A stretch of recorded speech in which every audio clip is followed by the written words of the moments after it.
はい、今回は E501 系という、JR 東日本の車両についていろいろ見ていきたいと思います。E501 系は、まずこう見た目ですね。これそっくりな車両が JR の東日本に走っていました。それが209系という電車です。209系はデビューした年、デビュー、みんなの前に姿を現したですよね。このなんか電車は製造された年と運行、デビューって運行開始した年がちょっとなんか結構開いてて違う時があるんですけど、今回はデビューに合わせます。で、209系に戻りますと、209系がデビューした年は1993年と JR の東日本の公式サイトに載っています。で、一方 E501 系がデビューした年は1995年と載っています。なので209系の2年後に登場した列車になります。でなお E501 系は硬直両用車両なのですが、交流直流の切り替えを自動で行うシステムを初めて導入と JR 東日本の公式サイトに書かれています。交流の区間と直流の区間の移り変わる時、交流から直流から交流と電化の種類が変わるところで、今まで手動で交流と直流を運転手さんが切り替えていたというのがあって、 YouTube とかでその動画を結構見られたり作ることもできますが、この切り替えを、列車の方で自動で行えるようになったという、その新機能が、これ E501 系からなんていうんですかね、多分営業路線で初めて導入されたということだと思います。他のちょっと会社ではあったのか分かんないですけど、 JR 東日本では初めて導入されたということがこう見ると書かれてあるので、そうなんだと思いますね。こちらの E501 系は、製造数が全部で60両製造されたとウィキペディアに書かれています。10両編成と5両編成のものが製造されて、どうやらそれぞれ4本ずつということで、10両編成のものが4本、5両編成のものが4本、10両4本で40両、5両編成4本で20両で、40と20で計60両を製造されたというみたいです。どうもで、製造年が1995年なんですけど、1997年までこの2年にわたってこの60両が製造されたみたいです。でこちらの E501 系は、硬直両用の車両のため、交流区間も直流区間も両方走行できるのですが、現在は、土浦から南が土浦ですね。土浦から、北がどうもその草野というまでの運用になっていて、交流区間しか走っていない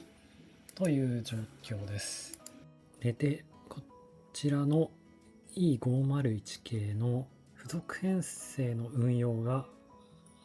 ある時からかなり激減しているということが起きています。でそのある時というのが、常磐線のワンマン化運転実施が始まった時からです。基本的に、土浦から北、いわきの土浦から北の方は、5両編成で運転されていることが多いのですが、この5両編成がほとんど E531 系という新しい車両に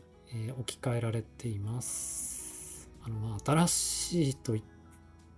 言いましたが、E531 系はデビューしたのが2005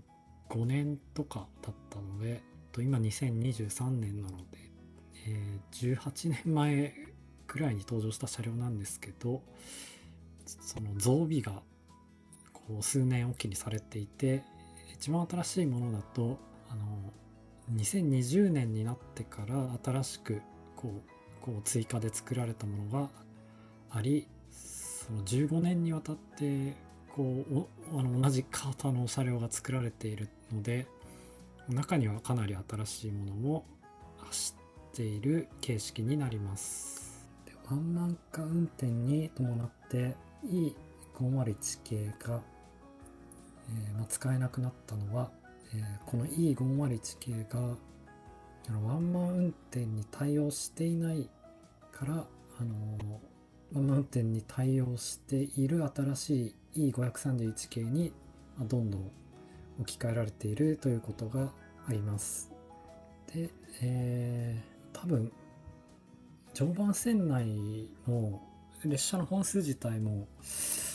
もしかしたらコロナの前より減った可能性があるので、E531 系の5両編成だけで足りてしまっている可能性がありますね。で、ワンマン運転に対応していない先ほどの E501 系はほとんど使われなくなったという、推測ですけどことがあるのかもしれません。で、E501 系というこちらの電車は、E531 系とは結構違う時期に作られているので、機器がやっぱりなんていうんですかね、機器も違うっていうんですか、どう違うかって、古いやっぱり機器と新しい機器の違いがあって、そのメンテナンスをする上で、その機器がいわゆる同じ統一されてる方が、メンテナンスする方としては部品の調達とかしやすいですし、部品の種類とか工場に部品の種類とか溢れ返らないので、そのメンテナンスのしやすさっていうのは、その車両が統一されてる方がしやすいのは確かにあると思います。で、その E501 系を、延命させて、常磐線で走るのか、それとも新しく E531 系を投入して、E501 系はもうどっか他にその疎開というか他にね、中古で売るのか何か分かんないですが、何かしら他に出ていくのか、でそういう選択肢が考えられますが、じゃあ E501 系を延命するためには、今回ワンマン化によって E501 系が走らなくなったということであれば、 E501 系をワンマン化改造するっていうのが、できるのかなと思いますね。その501系は1995年に登場して1997年まで作られたということなんですけど、その作られた当初から全くその同じ機械部品とかを使い続けてるわけではなくて、適宜改造がされていて、ウィキペディア今見ると2003年に車内自動放送が導入で、これは2007年3月までに E531 系に準じる放送に変更されるなど通度の更新が行われていると。で、ちょっと長くなるかもですけど、いくつか見ていくと、トイレの設置工事、っていうのがされてて、2006年の10月から2007年の2月にかけて、基本編成っていうのは重量編成の方ですねの1号車10号車、あとおよび、付属編成の1号車にもバリアフリー対応トイレが設置された循環式トイレと書いてますね。このトイレが E531 系と、同じものかはちょっとわからないですけど、E531 系が登場したのが2005年で、それより後ですね、2006年から2007年に登場したトイレというか、その改造がされたトイレなので、そんな E531 系時代とは被ってるものが使われてると思いますね。でも全くその古い方とかだったらわからないですけど、あと制御装置の変換と落成当時、その登場した時ですよね。最初に落成当時はシーメンス製の VVVF インバーターを搭載していたが、信頼性の問題から5両の付属編成は2007年に、10両の基本編成は2012年に東芝製 IGBT 素子の装置に圧死交換した。圧死っていうのはちょっと専門用語で、複数のパーツが組み合わされた部品構成を指すアセンブリーっていう、言われたりしますよね。ユニットとかIGBT の装置、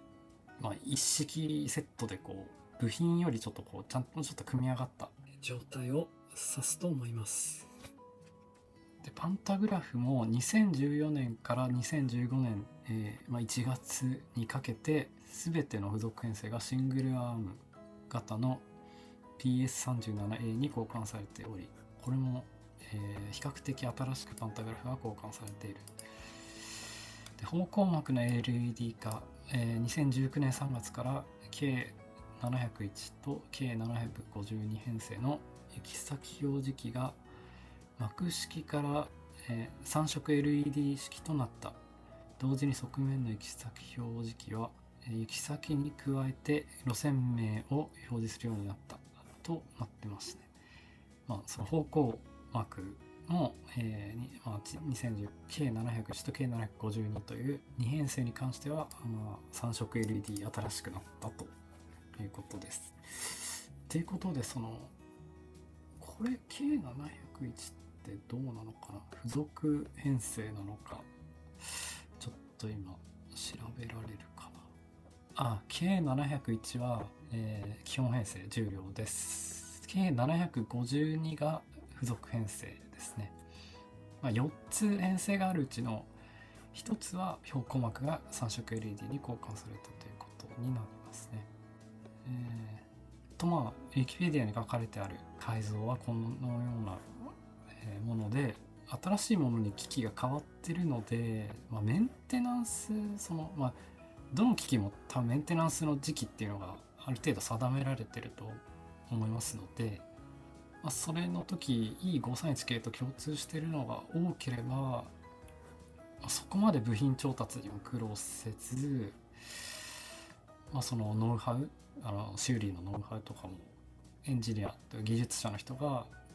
E531 系の技術者の人が、ちょっと勉強すれば使えるようになるっていうものが、そういう対応ができたら、ワンマン化して、E531 系とともにメンテナンスしながら常磐線を走るっていうことも、そこまで負担にならないっていうことはどうですか。ちょっと現場のことは詳しく分かんないんで言い切れませんけど、ワンマン化改造して E501 系を走らせるか、もしくは E531 系に置き換えちゃうか、そういうことを一応考えて今動画にしてます。